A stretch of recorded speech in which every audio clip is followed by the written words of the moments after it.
momento, Marcelo, da área da saúde, eu já sabia ali que a situação dele era muito grave. Na hora que o pessoal já estava ligando para o serviço de emergência, eu já estava pedindo, pede para vir uma UTI, porque eu já sabia que a situação dele era muito grave. Uma ambulância veio do Corpo de Bombeiros, a gente estabilizou ele, imobilizou ele, colocamos dentro da ambulância e seguimos para Morrinhos. A Alana, eu pessoalmente, como ninguém estava se aproximando dela, já que ela estava lá na via, e o pessoal falou, não, a Alana já faleceu. Não, peraí, ela faleceu para vocês, mas para quem não tem conhecimento técnico do assunto, talvez ela até esteja viva e vocês não estão percebendo. Então eu fui pessoalmente até ela, chequei sinais vitais, vi que ela já estava midiática, ela já estava com as pupilas bem dilatadas, e isso é um sintoma assim, clássico de uma pessoa que já veio a óbito. Então eu confirmei o óbito dela, realmente não tinha mais o que fazer por ela, então a gente voltou as atenções ao Cristiano para fazer tudo. Marcelo, a gente teve uma briga com segundos no caso do Cristiano.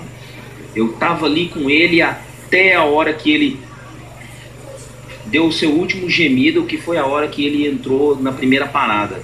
E a gente, desde esse momento, até trazer ele para Goiânia, você pode ter certeza, os fãs do Brasil podem ter certeza que todo segundo que dava para a gente brigar, para a gente trazer ele de volta, a gente brigou.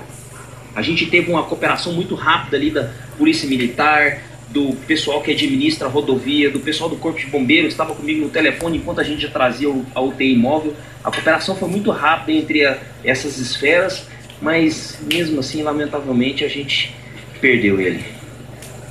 Mostra a imagem do Giovanni lá na cena. Mostra a imagem, abre aqui, olha, para você. Ele está no canto, né? Ele aparece no canto, exatamente entre os homens. Se puder chegar um pouco a foto, porque em alguma medida a gente não consegue ver.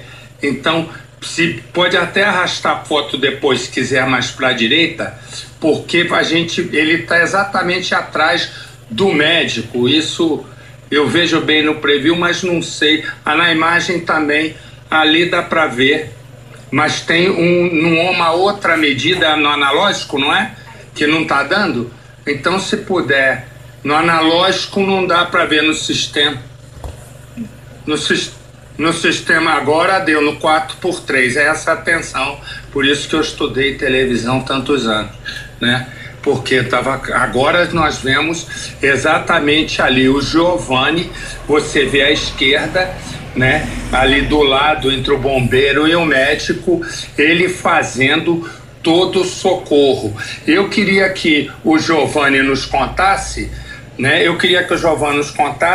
Sobre o deslocamento, o momento em que ele entra, né? Tem essa primeira parada cardíaca no momento em que entra na sala de raio-x, e aí tem que sair correndo.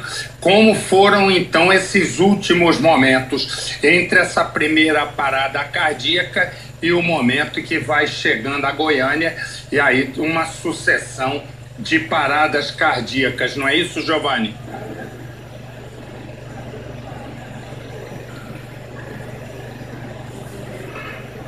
Sim, Marcelo, então eu vou te contar bem detalhadamente como isso aconteceu.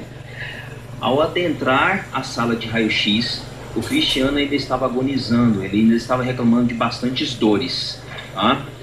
Nós começamos a fazer raio-x para saber a extensão dos danos internos no Cristiano. O que eu fiz?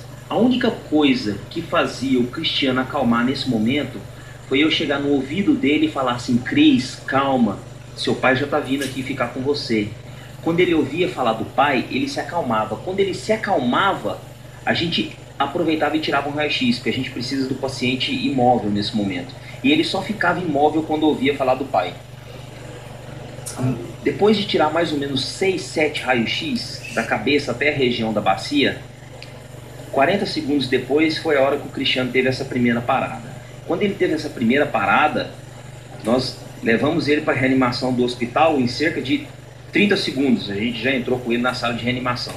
E aí na sala de reanimação, aí foi realizar os procedimentos para trazer ele dessa primeira parada. Ele foi trazido de volta dessa primeira parada, mas aí minutos depois ele teve uma segunda, e aí depois, mais pra frente um pouquinho, ele teve a terceira parada. Tá. O médico que estava lá em Morrinhos, que estava lá no hospital, muito atencioso por sinal, ele decidiu pelo seguinte: como estávamos de madrugada e não teria como um helicóptero do Corpo de Bombeiros ir até o local, trazer o Cristiano, o que ele decidiu? A partir do momento que a gente conseguir estabilizar ele, a gente coloca ele dentro da UTI e corre com ele para Goiânia, porque aí a gente teria mais recursos para poder atendê-lo. Eu falei, tá bom, então vamos fazer o seguinte: a gente precisa de um batedor para poder ir na frente abrindo caminho, porque a gente não pode perder nenhum segundo. Segundos são cruciais, senão a gente perderia ele no caminho. E isso foi feito. A gente teve um batedor da administradora da rodovia que seguiu na frente da ambulância abrindo caminho, a ambulância logo atrás e eu logo atrás da ambulância, para evitar que alguma pessoa pudesse talvez querer seguir essa ambulância ou coisa assim, e pudesse talvez até atrapalhar na situação. No caminho... Peraí só um instantinho. Deixa eu fazer uma pergunta para você. Ô Silvia, pede só um instantinho. Deixa eu perguntar, porque uma coisa que eu queria... Ô Silvia, só um instantinho, porque chegou uma entrevista. Uma coisa que eu queria saber, que eu tô aqui, você fala tão bem, tão detalhado e com tanta técnica. Você é médico? Você é enfermeiro? Porque, além de trabalhar na equipe, qual é a tua formação na área de medicina, na área de saúde?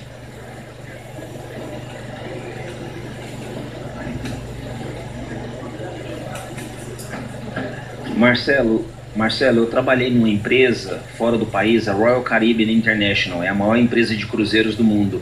E lá eles fornecem treinamentos de atendimentos a primeiros socorros de todas as espécies que a gente possa pensar que aconteça num navio de cruzeiro. Seja ele acidente, seja ele afogamento, seja ele queimaduras.